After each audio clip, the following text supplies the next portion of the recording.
Trump ഞെട്ടിക്കുന്ന ഒരു തീരുമാനം പ്രഖ്യാപിച്ചിരിക്കുന്നു. 2023 ബൈഡൻ സർക്കാർ ഒരു പ്രത്യേക ആപ്പ് കൊണ്ടുവരുന്ന കുടിയേറ്റത്തിന് CBP-1. ഈ ആപ്പിലൂടെ അപേക്ഷ കൊടുക്കണം. അഭയാർത്ഥികൾ അടക്കമുള്ളവർക്ക്, വിസ കാലാവധി കഴിഞ്ഞവർക്കൊക്കെ അപേക്ഷ കൊടുക്കാം. ഇവരുടെ അപേക്ഷ പരിഗണിക്കാൻ സമയമെടുക്കുന്നു. ഇത്രയധികം ആളുകളെ പരിഗണിക്കാൻ അമേരിക്കയ്ക്ക് കഴിയുന്നില്ല, ഉദ്യോഗസ്ഥ വൃന്ദമില്ല. അതുകൊണ്ട് ഇവർക്കൊക്കെ 2 വർഷത്തേക്ക് നിയമപരമായി അമേരിക്കയിൽ താമസിക്കാനും ജോലി ചെയ്യാനും അനുമതി കൊടുത്തിരുന്നു 2023 ജനുവരി. അത് 2025 ജനുവരി ആയപ്പോൾ കഴിഞ്ഞു. പക്ഷെ അപ്പോഴേക്കും ട്രംപ് അധികാരത്തിലെത്തി അതിന് എക്സ്റ്റൻഷൻ കൊടുത്തിട്ടില്ല. അതുകൊണ്ട് തന്നെ ഇങ്ങനെ CBP-1 ആപ്പിലൂടെ വിസ എക്സ്റ്റെൻഡ് ചെയ്ത് കൊടുത്തിരുന്ന, നിയമപരമായി താമസിക്കാനും ജോലി ചെയ്യാനും അനുമതി കൊടുത്തിരുന്ന, എന്നാൽ പ്രോപ്പർ വിസ ഇല്ലാത്ത 9,36,500 പേരോടും അമേരിക്കൻ ബോർഡർ ഏജൻസി ആവശ്യപ്പെട്ടിരിക്കുന്നു ഉടനടി നാടുവിടുക. ഈ ആപ്പിന്റെ പേര് മാറ്റി CBP ഹോം എന്നാക്കി. ഈ CBP ഹോമിലൂടെ നിങ്ങൾക്ക് നാടുവിടുന്ന വിശദാംശങ്ങൾ അറിയിക്കാൻ പോവാം, ഒരു ശല്യവും ഞങ്ങൾ ചെയ്യില്ല. പോയില്ലെങ്കിൽ നമ്മൾ ഇതുവരെ കേട്ടത് എങ്ങനെയാണ്, ഇവരെ പിടിച്ച് കൈകാലുകൾക്ക് വിലങ്ങിട്ട് ഇവരെ പ്രത്യേക വിമാനത്തിൽ കൊണ്ടാക്കുമെന്നല്ല.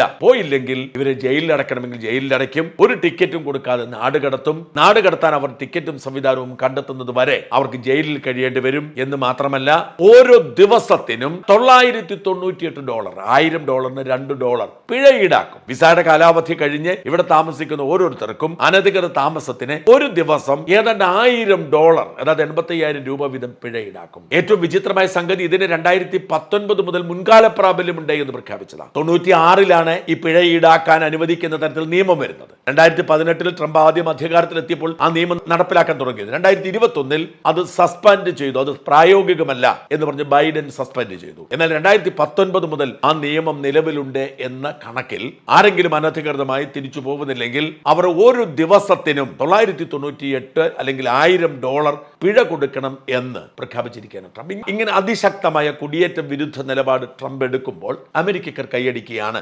അനധികൃതമായി ആരും ഇവിടെ വേണ്ട എന്നതാണ് അമേരിക്കക്കാരുടെ ഭാഷ്യം.